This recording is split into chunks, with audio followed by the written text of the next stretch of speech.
శ్రీ గురుభ్యో నమ. హరి ఓం. దంతాంచలేన ధరణీతలమున్నమయ్య పాతాళకేళిషు ధృతాది వరహలీలం ఉల్లాఘనోత్ఫణ ఫణాధర గీయమాన క్రీడావదానం ఇభరాజముఖం నమామ. అమరీకవరీభారభ్రమరీ ముఖరీకృతం దూరీకరోతు దురితం గౌరీచరణ పంకజం. ఇందీవరదళశ్యామం ఇందిరానందకందళం వందారు జన మందారం వందేహం యదునందనం. వాగర్ధావివ సంపృక్తౌ వాగర్ధ ప్రతిపత్తయే జగతః పితరౌ వందే పార్వతీ పరమేశ్వరౌ. ఆపదామపహర్తారం దాతారం సర్వసంపదాం లోకాభిరామం శ్రీరామం భూయో భూయో నమామ్యహం. బుద్ధిర్బలం యశోధైర్యం నిర్భయత్వమరోగత అజాడ్యం వాక్పటుత్వం చ హనుమత్స్మరణాల్లభేతు. శ్రీ హనుమంతుడు శింశుపా వృక్షం మీద ఆకుల చాటున కూర్చుని ఉన్నాడు. ఆయన ఎవరికి కనపడ్డు. మామూలుగా వృక్షం ఉందనే అనుకుంటారు. అప్పటికి బాగా 2 జాములు దాటిపోయిందనమాట. ఆకాశంలో చంద్రుడు ఉన్నాడు. నెమ్మదిగా అస్తమించడానికి సిద్ధంగా ఉన్నాడు. అటువంటి సమయంలో ఆ చంద్రుని యొక్క వెలుగుల్లో అశోకవనంలో కూర్చుని శోకిస్తున్నటువంటి సీతాదేవి ఆ శింశుపా వృక్షం మీద కూర్చుని ఉన్న స్వామివారు ఆ హనుమంతుల వారు చూశాడు. అయితే పరీక్షించి చూస్తే అమ్మవారి చుట్టూ రాక్షస స్త్రీలు ఉన్నారు. ఈ రాక్షస స్త్రీలను గురించి ఇలా ఎందుకు వర్ణించాడో వాల్మీకి మనం తెలుసుకున్నాం. వాళ్ళందరూ రకరకాల వాళ్ళలాగా స్త్రీలు ఉన్నారు. ఇప్పుడు అమ్మవారు కనిపిస్తోంది శ్రీ హనుమంతుడికి. ఎలా ఉంది? తన గుంపు నుంచి విడివడిపోయినటువంటి ఒక సింహం చేత అడ్డగింపబడిన ఆడ ఏనుగులాగా ఉంది. శరత్కాల మేఘం చేత కప్పబడినటువంటి చంద్రబింబంలాగా ఉంది. తీగలు తెగిపోయిన వీణలాగా ఉంది. పుణ్యం క్షీణించటం వలన నేల మీద పడినటువంటి తారకలాగా ఉంది. ఒక పెద్ద గాలికి నేల వ్రాలిన పూలతీగలాగా ఉంది. బెదిరిన లేడి పిల్లలాగా భయంతో ఆ రాక్షస స్త్రీలను అమ్మవారు చూస్తూ ఉన్నది. ఈమె తన పాతివ్రత్య తేజస్సు చేత రాముడు ఆ పాతివ్రత్య తేజస్సు చేత శ్రీరాముడి చేత రక్షింపబడుతూ ఉన్నటువంటి సీతమ్మని ఆయన చూశాడు. ఆవిడ చేత అది ఎలా ఉంది అంటే తన పాతివ్రత్య తేజస్సు చేత రామ తేజస్సు చేత కూడా రక్షింపబడుతూ ఉన్నది అమ్మవారు. ఆమె ఓర్పు చేత భూదేవిలాగా కనపడుతుంది. ఆమె క్షేమంగా ఉన్నందుకు ఎంతో ఆనందించాడు హనుమంతుడు. రాముణ్ణి ఒక్కసారి మనసా స్మరించుకున్నాడు. నమస్కృత్వా చ రామాయ లక్ష్మణాయ చ వీర్యవాన్ సీతా దర్శన సంహృష్టో హనుమాన్ సంవృతో భవతు. ఎవరికీ కనపట్టలేదు. ఆకుల మాటను దాగి ఉన్నాడు. ఇతరులకు కంటపట్టలేదు. అక్కడ ఏం జరుగుతుందా అని చూస్తున్నాడు. ఏదో జరగబోతున్నది అని ఆయనకి మనసులో అనిపించింది. మరి అమ్మవారితో మాట్లాడాలి. మాట్లాడడానికి అనువైన సమయం కోసం నిరీక్షిస్తున్నాడు అని మనం భావించవచ్చు. అప్పటికి 3 జాములు గడిచిపోయినాయి. తెల్లవారిపోతోందనమాట. లంకలో ఎలా ఉంది? కోలాహలం మొదలైంది. వేదాంగ ధ్వనులు వినిపిస్తున్నాయి. అశోకవనంలో ఉన్నటువంటి శిశుపావు వృక్షం మీద ఉన్న హనుమంతుడు ఆ వేదధ్వల్ని వింటున్నాడు. అక్కడ రాజప్రాసాదంలో ప్రాభాత భేరీలు కూడా మోగిస్తున్నారు. మంగళవాద్య ధ్వనులు శ్రవణపేయంగా వినిపిస్తున్నాయి. వందిమాగదులు ఆ దశకంఠుణ్ణి రావణాసురుణ్ణి నిద్ర మేలుకొల్పారు. ఆయన లేచాడు, అప్పుడే నిద్ర లేచాడు. కట్టుకున్న వస్త్రాలు జారిపోతున్నాయి, తారహారాలు కూడా జారిపోతున్నాయి. వాటిని ఒకసారి సరి చేసుకున్నాడు. ఆయనకి స్మృతి పథంలో వెంటనే సీతాదేవి మెరిసింది. ఆయన ఎప్పుడూ కూడా రాముణ్ణి స్మరిస్తూ ఉంటాడు, సీతమ్మని స్మరిస్తూ ఉంటాడు. సీతమ్మనేమో కామభావంతో స్మరిస్తుంటాడు, రాముణ్ణేమో వైరభావంతో స్మరిస్తూ ఉంటాడు. అతడికి ఆ విధంగా స్మరించడం నిత్యకృత్యం అయిపోయిందనమాట. ఇప్పుడు ఏం చేశాడు? వెంటనే ఎప్పుడైతే అమ్మవారు అతడికి కామ దృష్ట్యా గుర్తుకు వచ్చిందో ఆయన తన ఉత్తరీయాలు హారాలు అవన్నీ సరి చేసుకుంటూ శయ్యాగృహం వదిలి అశోకవనం వైపుకి నడక ప్రారంభించాడు. ఆయన వెంట 100 మంది ప్రియమైన భార్యలు ఉన్నారు. అశోకవనం వైపుకి ఇప్పుడు ఆయన నడక ప్రారంభిస్తున్నాడు. తదా విప్రేక్షమాణస్య వనం పుష్పిత పాదపం విచిన్వతస్య వైదేహీం కించిచ్చేషా నిశాభవతు. నిశ కొద్దిగా శేషం మిగిలింది. షడంగ వేద విదుషాం క్రతు ప్రవర యాజినాం శుశ్రావ బ్రహ్మఘోషస్య విరాత్రే బ్రహ్మరక్షసాం. బ్రహ్మరాక్షసులు అప్పుడే తెల్లవారుజామున వేద ఘోష ప్రారంభించారు. వీళ్ళు కూడా వేదం చదువుతారా? చదువుతారు, కానీ దానికి ఒక ప్రామాణికత ఉండకపోవచ్చు. తరువాత ఒక శుద్ధి కూడా ఉండకపోవచ్చు. ఎందుకని ఎలా చెప్పగలం ఈ 2 మాటలు అంటే, వేదం ఎప్పుడు అది సరిగ్గా చదవబడినట్లుగా సరిగ్గా నేర్చుకొనబడుతున్నట్లుగా లెక్కలోకి వస్తుంది మనం పరిగణించాలి అంటే వేదం మీద భక్తితో. ఆ భక్తి వీళ్ళకే ఉంది కదా, ఉంటే ఉండవచ్చు, కానీ అది ఉండవలసిన భక్తి కాదు. వేదం ఏమని చెప్తోంది? వేదవేద్యుడైన పరమ పురుషుణ్ణి చెప్తోంది, వైకుంఠవాసుణ్ణి చెప్తోంది. వీళ్ళు వైకుంఠవాసుణ్ణి నమ్మరు. రావణాసురుడే ఈ సృష్టిని చేసిన వాడు అంటారు, వేదాన్ని చదువుతారు. వేదం అలా రావణాసురుడు సృష్టిని చేశాడని చెప్పలేదు కదా. ఈ సృష్టిని అంతా నడిపించేవాడు రావణాసురుడు అని చెప్పలేదు కదా వేదం. ఒకనొక పరమ పురుషుణ్ణి వర్ణించింది వేదం. ఇప్పుడు ఇది సరైన విషయం.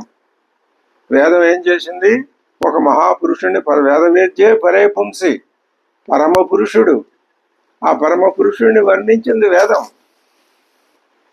ఆ లక్షణాల్లో ఒక్కటి కూడా రావణాసురుడిలో లేదు. ఆ లక్షణాల్లో సగం ఎవరిలో ఉన్నా అతన్ని వేదవేద్యుడని మనం ఆ శిరస్సు వంచి నమస్కారం చేయవచ్చు. ఒక్క లక్షణం కూడా రావణాసురుడిలో లేదు. ఒక లక్షణం వాళ్ళ రాజ్యంలో ఉంటే ఉండొచ్చు. ఇదిగో ఈ వేదం చదవటమే, దానివల్ల ఏం ప్రయోజనం?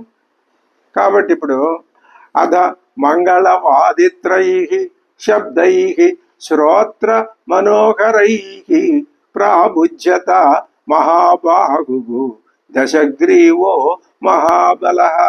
ఆయన ప్రాబుజ్యత మేల్కొన్నాడు. విబుధ్యతు యథాకాలం రక్షసేంద్ర ప్రతాపవాన్. యథాకాలం కాలానుగుణంగా స్రస్తమాల్యాంబరధర. ఆ వస్త్రాలు జారిపోతున్నాయి, మాలలు జారిపోతున్నాయి. వైదేహీం అన్వచింతయతు. ఆయన మనసులో అమ్మవారు కామదృక్పథంతో గుర్తుకు వచ్చింది. భృశం నియుక్త తస్యాంచ మదనేన మదోత్కట. ఆమె యందు తన మనసు లగ్నమైపోయి మదం చేత మదోత్కటుడైన ఆ రావణాసురుడు నసతం రాక్షస కామం శశాక ఆత్మని గూహితుం తన మనసులో తన కామాన్ని దాచుకోలేకపోయినాడు. అది అతడి బలహీనత. అది తమోగుణం రజోగుణాల యొక్క లక్షణం. కామం మనిషిని అధోగతి పాలు చేస్తుంది, ఉన్నత పదాల వైపుకు తీసుకుని వెళ్ళదు. ఈ విషయం రావణాసురుడికి తెలుసు, కానీ దాన్ని జయించలేడు. సహ సర్వాభరణైర్యుక్త బిభ్రతు శ్రియం అనుత్తమాం. శోభ మాత్రం ఉత్తమోత్తమైన శోభ ఉన్నది, సర్వాభరణాలు ధరించాడు. తాం నగైర్ బహుభిర్జుష్టాం సర్వపుష్ప ఫలోపగై. అశోకవనంలో ప్రవేశించాడు ఆయన.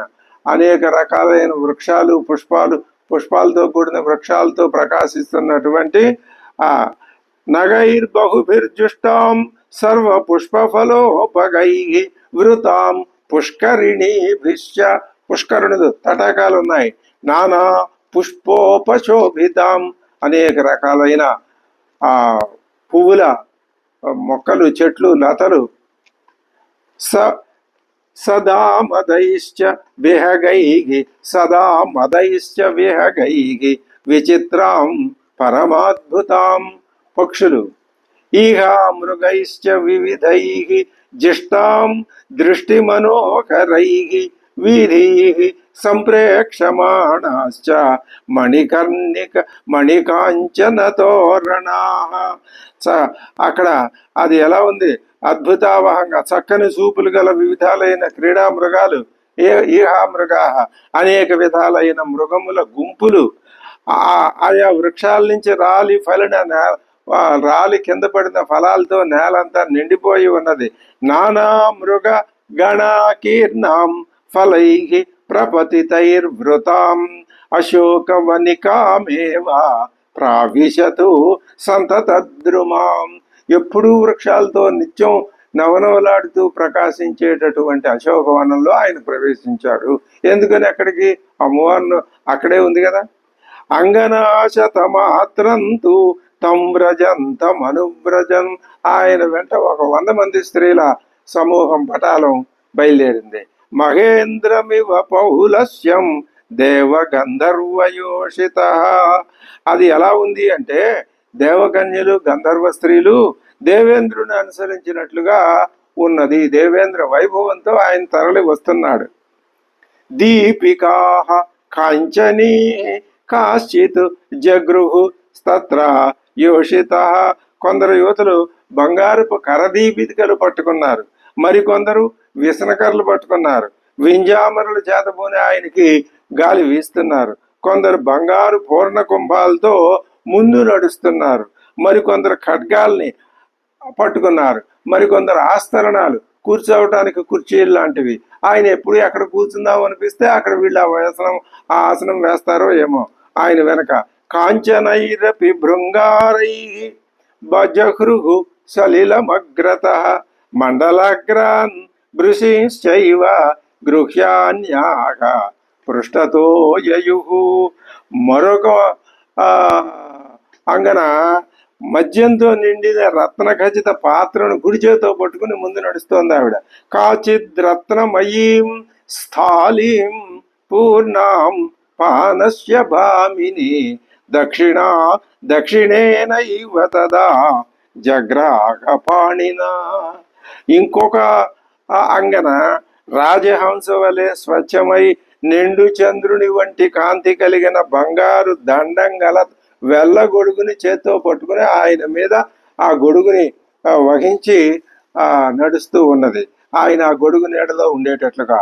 రాజహంస ప్రతీకాశం ఛత్రం పూర్ణ శశిప్రభం సౌవర్ణ దండం అపరా గృహీత్వా పృష్ఠతో యయౌ.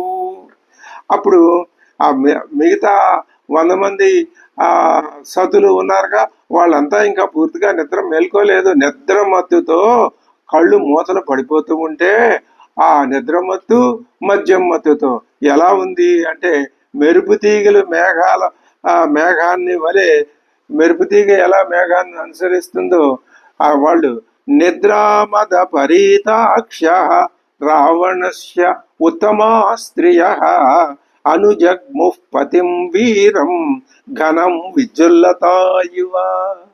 మేఘాల్ని అనుసరించి విద్యుల్లతలు ఎలా వస్తాయో ఈయన మేఘంలాగా ఉన్నాడు, వాళ్ళు విద్యుల్లతల్లాగా మెరుపుతీగల్లాగా మెలుమల మెరిచిపోతున్నారు అంటాడు వాల్మీకి.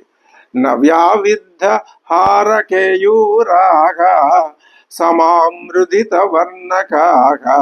వాళ్ళ కేయూరాలు అవి వ్యావిద్ధం, తమ తమ స్థానాల్లో లేవు. వారి మైపోతలు సమామృదిత వర్ణకాహ, మైపోతలని రాలిపోయినాయి.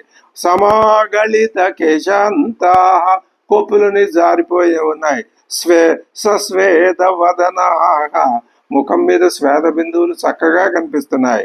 ముఖాలు గూర్ణంత్యో మదశేషేణ, మదశేషం చేత కళ్ళు మూతలు పడిపోతున్నాయి. నిద్రయాచ శుభాననాహ స్వేద క్లిష్టాంగ కుసుమాహ, స్వేద బిందువుల చేత వాళ్ళ ముఖాలన్నీ తడిచిపోయి ఉన్నాయి. సుమాల్యాకుల మూర్ధజాహ, ఆ మాల్యములు జడలలో ఉన్న శిరస్సుల మీద ఉన్నటువంటి ఆ జడల్లో ఉన్న పూలదండలు చిక్కుపడిపోయి ఉన్నాయి.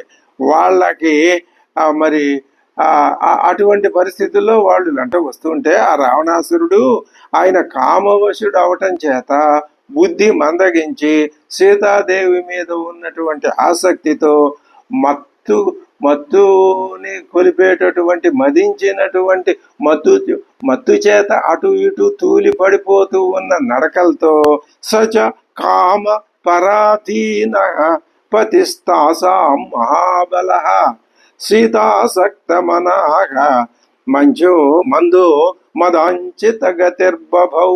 మంద గమనాలతో తూలుకుంటూ వస్తున్నాడు రావణుడు, వచ్చాడు.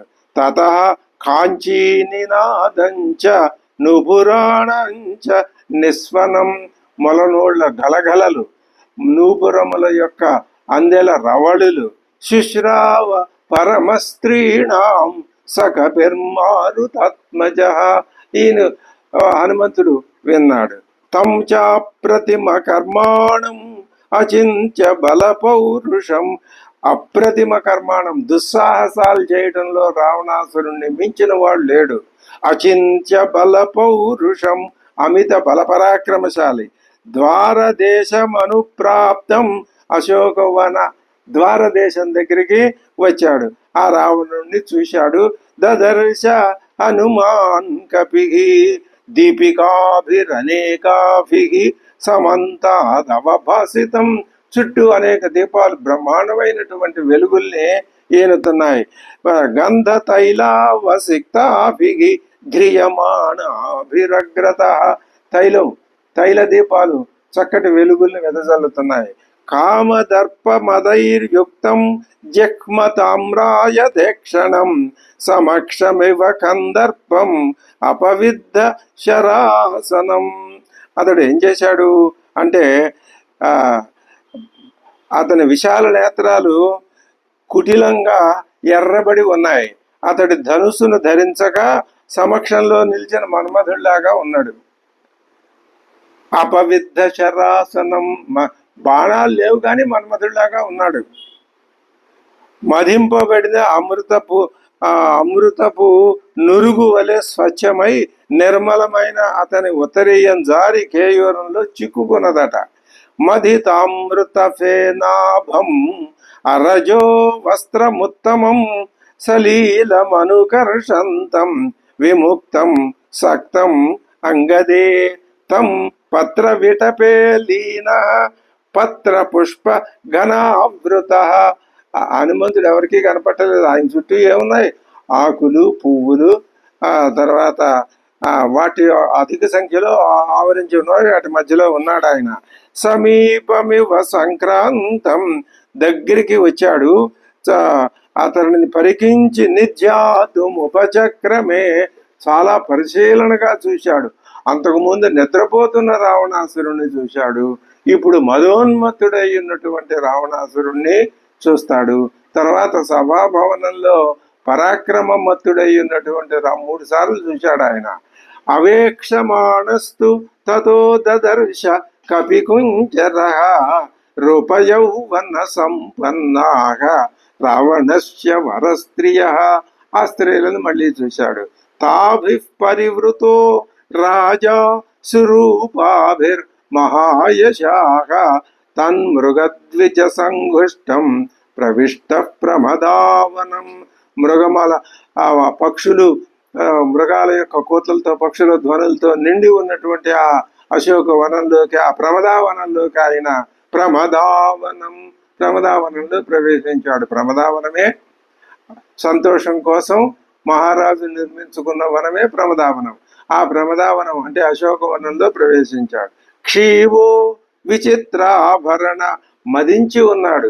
విచిత్రాభరణ, రకరకాల చిత్ర విచిత్రాలైన ఆభరణాలు ధరించాడు. ఇలాంటి ఆభరణాలు ఎవరు ధరించరు. అసలు ఇలాంటి ఆభరణాలు అంటే ఉంటాయని అయోధ్యవాసులకు తెలియదు. అటువంటి పిచ్చి పిచ్చి చిత్ర విచిత్రములైనటువంటి ఆభరణాలన్నీ ధరించాడు. శంకు కర్ణ, చెవులు రిక్కించి ఉన్నాడు. ఎక్కడ ఏ మూల నుంచి ఏ ప్రమాదం వస్తుందా అని.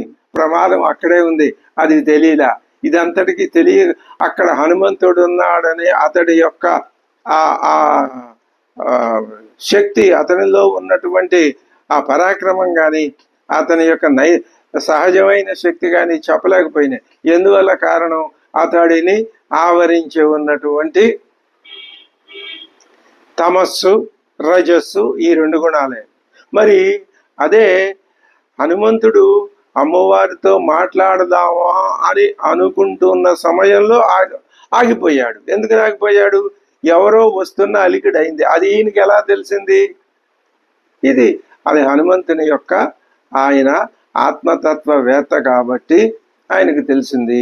ఇతడు పరమ మూర్ఖుడు కాబట్టి అసలు ఆ తత్వం అనేది ఒకటి ఉందని తెలియదు. ఉందని ఎవరైనా చెప్తుంటే అది కాదు, నేనే ఆ తత్వాన్ని అనే మూర్ఖత్వం ఉన్నది రావణాసురుల్లో. అది తేడా. అందుకని రావణాసురుడికి అక్కడ హనుమంతుడు ఉన్నా తెలియలేదు.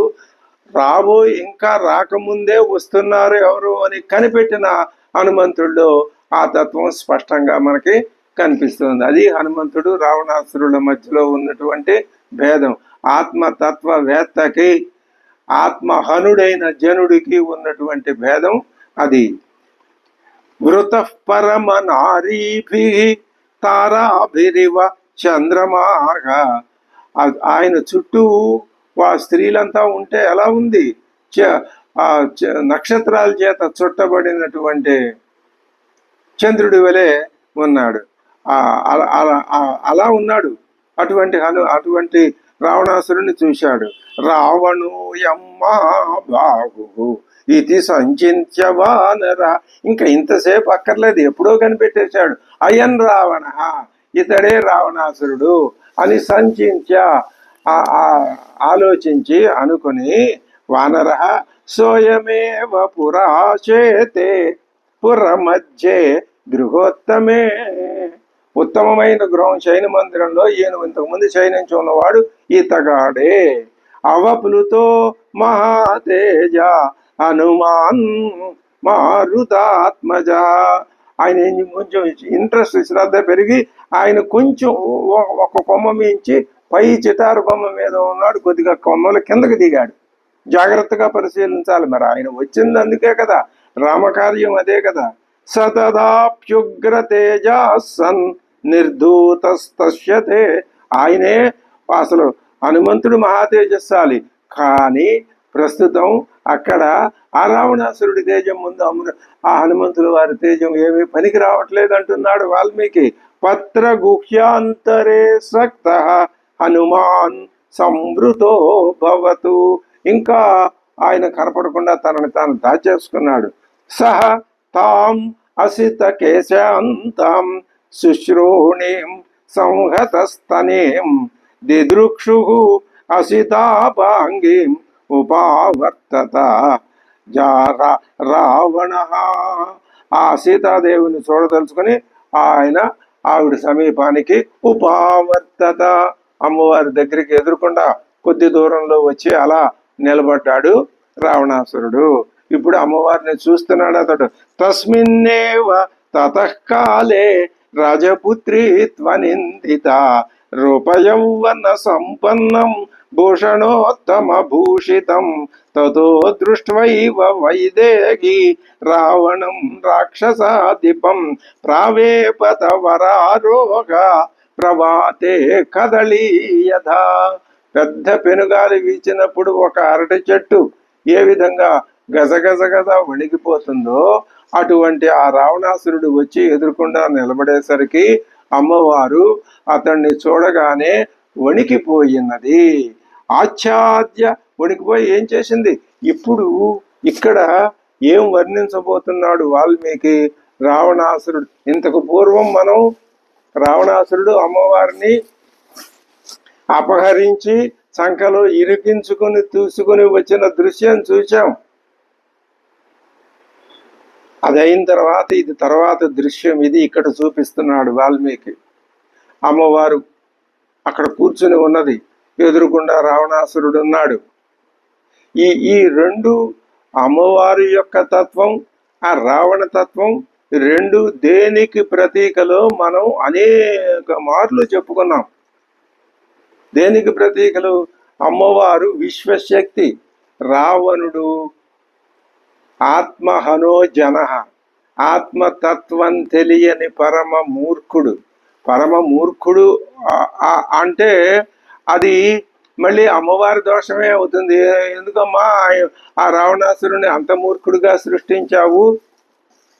ఆ తమో గుణం రజోగుణం పేరుకుని ఉన్నాయి, సృష్టిలో ఉన్నాయి, అందులో ఉన్న వాళ్ళందరూ అంతే. ఆవిడ ఏం చెబుతుంది? శక్తి ఏం చెబుతుంది? వాటిని పోగొట్టుకునే ఉపాయాన్ని సూచిస్తుంది. కొంతకాలానికి పోగొట్టుకుంటారు. ఎవ్వరూ శాశ్వతంగా తమో గుణం రజోగుణాల్లో ఉండరు. ఉంటారు అని అద్వైతం చెప్పదు. అసలు పరమాత్మ ఎందుకు వచ్చాడు? వేదవేద్యుడైన పరమ పురుషుడు అంటే ప్రజానీకాన్ని ఉద్ధరించి వాళ్ళకి స్వస్వరూప జ్ఞానం కల్పించటం కోసమే వచ్చాడు. ఇది ఎక్కడా రామాయణంలో వాల్మీకి సూటిగా ఈ మాట చెప్పలేదు. మనం భావిస్తున్నాం. శ్రీరామచంద్రుడు ఎందుకు అవతారం ధరించి వచ్చాడు అంటే రామో విగ్రహవాన్ ధర్మ, ఇవన్నీ ఉన్నాయి. అన్నింటికంటే మించినది తలమానికమైన ఒకానొక విశేషం ఏమి అంటే మానవ జాతిని తమ స్వస్వరూపం గుర్తించటం కోసం సిద్ధం చేయటానికి అమ్మవారు అయ్యవారు ఇద్దరు వచ్చారు. అదే వాళ్ళ రాక యొక్క ప్రధానమైన ఉద్దేశం.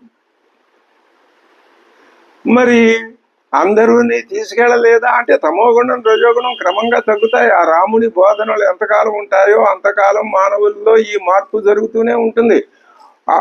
ఆ ఉత్తమ స్థాయి ఉత్తమ స్థితి వైపుకి మానవ జాతి వెడుతూనే ఉంటుంది.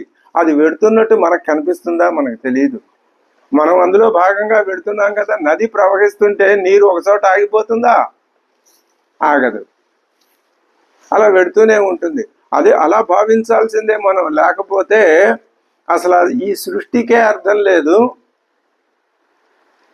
మరి ఇంకా ఆ పరమాత్మ తత్వం ఎందుకు ఉన్నదే అనే దానికి కూడా మనకు అర్థం కాకపోవచ్చు. అదే చెప్తున్నారు.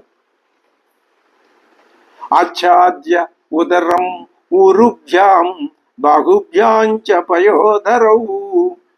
ఆమె ఇలా ముడుచుకొని కూర్చుని ఉన్నది, చేతులతో ఇలా చేతులు కట్టుకుని ఉన్నది. ఉపవిష్ట విశాలాక్షి, అమ్మవారు విశాలాక్షి. ఈ కాశీ విశాలాక్షి అంటాం. విశాలాక్షి అంటే విశాలములైన కన్నులు కలది. ఎందుకు అమ్మవారి కన్నులు విశాలంగా ఉంటాయి? దయ. ఎవరి కన్నులలో దయ. ఆ కన్నులు అవి మొత్తం. ఇంకొక విషయం మనం గుర్తుపెట్టుకోవాలి. అమ్మవారు విశాలాక్షి అంటే అర్థం ఏమిటి? విశాలములైన అక్షులు కాబట్టి దాంట్లో నుంచి కరుణా రసపూరితమైన దృక్కులు అంతటా వ్యాపిస్తాయి. ఎదురుకుండా చూస్తున్నది కాబట్టి ఎదురుకుండా ఉన్న వస్తువుల మీదే పడుతుంది, వెనక ఉన్న వస్తువు. ఇవన్నీ పిచ్చి భ్రమలు. మరి కళ్ళ పరిస్థితి అది. అందుకని మానవ ఆకారాన్ని ధరించి వచ్చినప్పుడు కళ్ళు ఇటే ఉంటాయి కానీ ఇటు అటు ఉండవు కదా. కాబట్టి విశాలాక్షి అని చెప్పటంలో అంతరార్థం ఏమి అంటే అమ్మవారి యొక్క విశాలమైన కనుల నుంచి మానవ జాతి మీద కరుణారసపూరితమైన దృష్టులు ఎప్పుడూ ప్రసరిస్తూనే ఉంటాయి. అవి కొంతమందికి కనిపిస్తాయి, కొంతమందికి కనపడవు. కనిపించిన వాడు వాటిని భావన చేసుకుని అందులో ముందుకు వెళ్తాడు. కనపడిన వాడు ఇవాళ కాకపోతే రేపైనా వెళ్తాడు. ఇదే మన తత్వం. ఖచ్చితంగా నా తత్వం ఇదే. కనపడని వాడు ఇవాళ కాకపోతే రేపు కనపడుతుంది. ఇవాళ రేపు అంటే 100 జన్మలు కాకపోతే 500 జన్మలు కనపడుతుందండి. ఇదంతా ఏం కాలం ఇది? అంత ఒక క్షణకాలం. ఈ సృష్టి అంతా బుద్భుతప్రాయం జీవితం కదా. అది మనకైతే సంవత్సరాలు, ఋతువులు ఇవన్నీ దీర్ఘకాలంగా వయస్సు, పుట్టిన శిశువు, యౌవనం, మరి వార్ధక్యం, ఇలాంటివన్నీ దశలు. కానీ సృష్టిలో ఇవేమున్నాయి? అవి లేవు. దశగ్రీవ ఉపవిష్ట కూర్చొని ఉన్నది అమ్మవారు. ఎలాగా?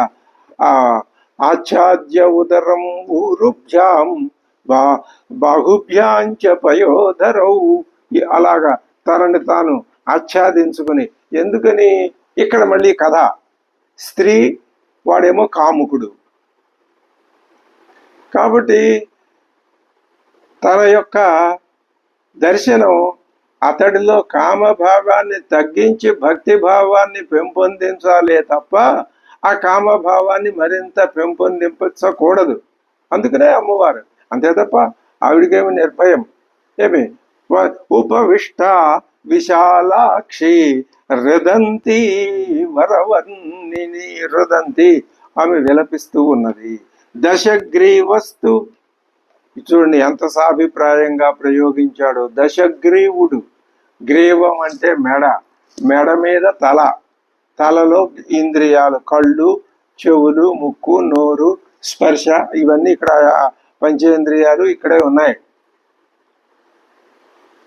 అటువంటి పంచేంద్రియాలు కలిగిన శిరస్సులు 10 ఉన్నాయి.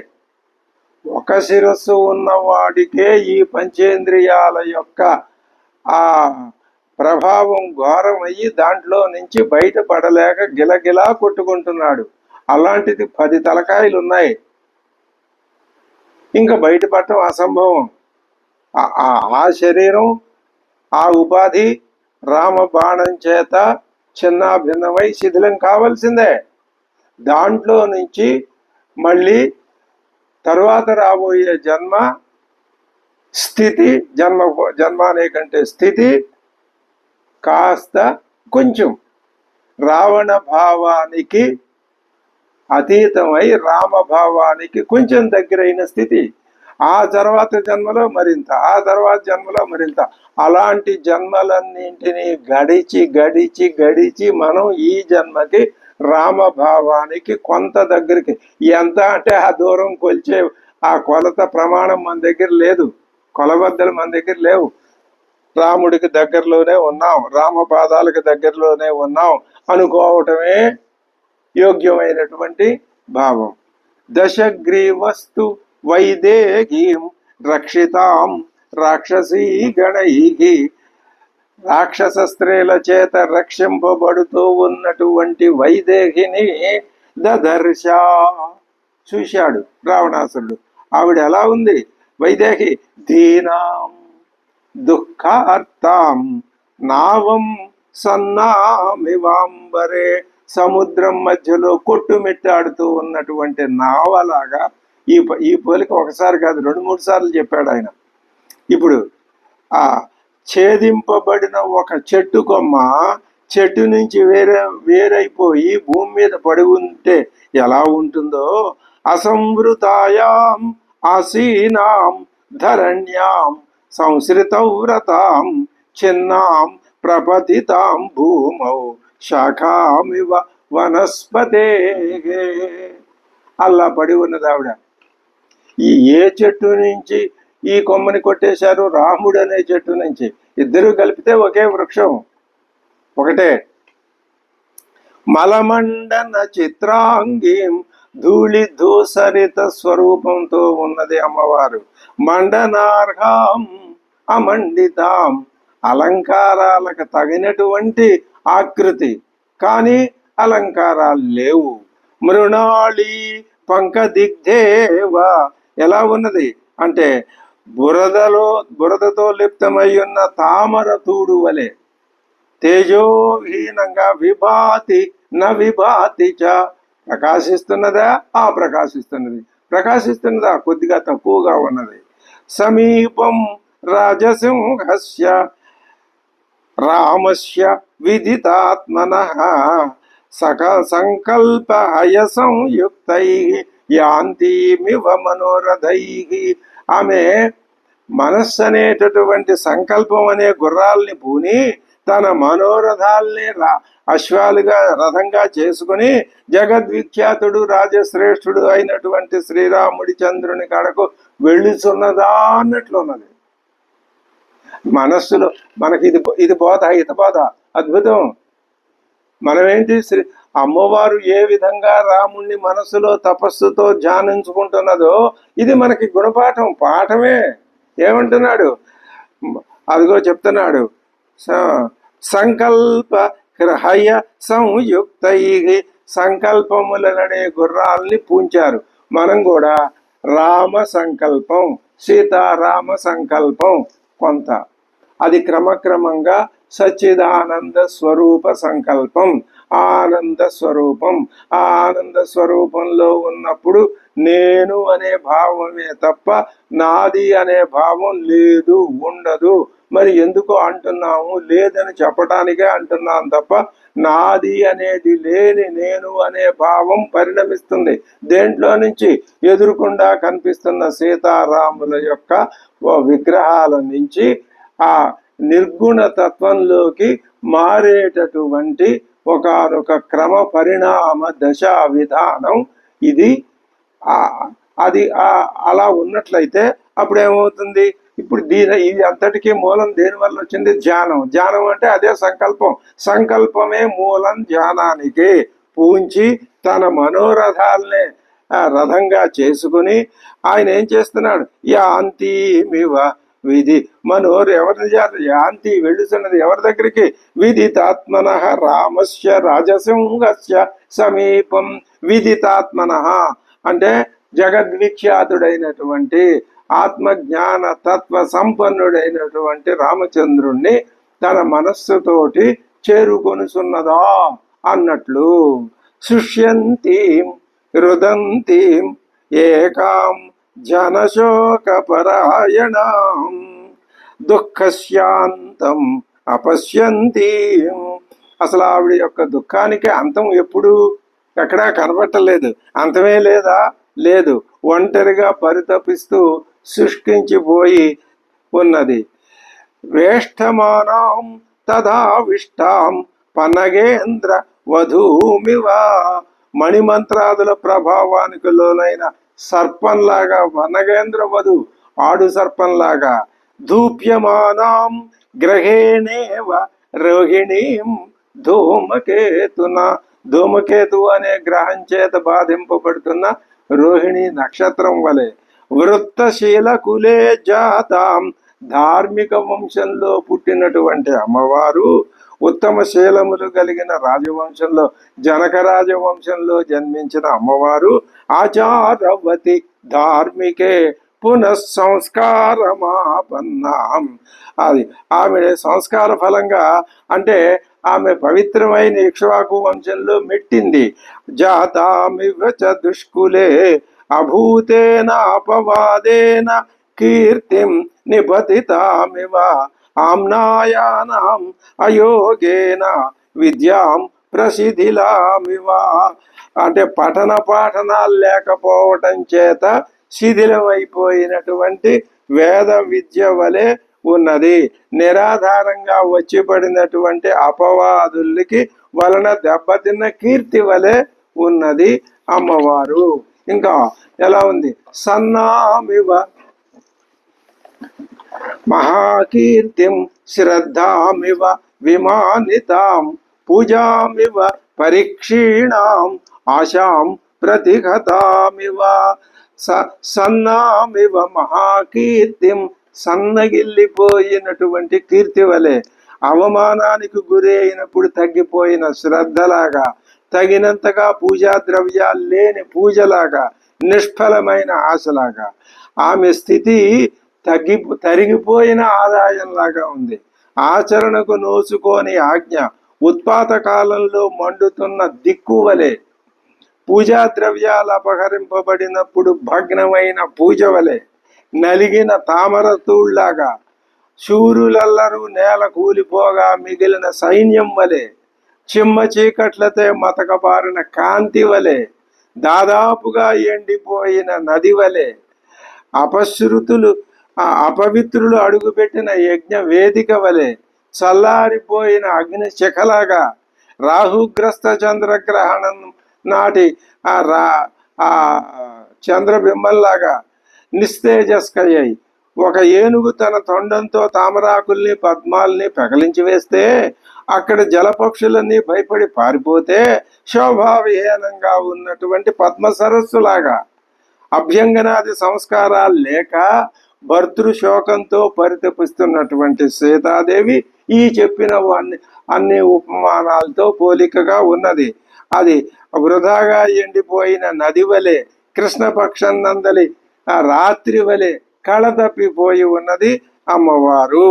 అదే చెప్తున్నారు, ఆయతీమివ విధ్వస్తాం ఆజ్ఞాం ప్రతిహతామివ దీప్తామివ దిశం కాలే పూజాం అపకృతామివ పద్మినీవివ విధ్వస్తాం అతశూరాం చమూమివ ప్రభామివ తమోధ్వస్తాం ఉపక్షీణామివాపగాం వేదీమివ పరామృష్టాం శాంతా అగ్నిశిఖామివ పౌర్ణమాసీమివ నిశాం రాహుగ్రస్తేందుమండలాం ఉత్కృష్ట పర్ణ కమలాం విత్రాసిత విహంగమాం హస్త పరామృష్టాం ఆకులాం పద్మినీమివ పతిశోకాతురాం శుష్కాం నదీం విప్రావితామివ పరయా మృజయా హీనాం కృష్ణపక్ష నిశామివ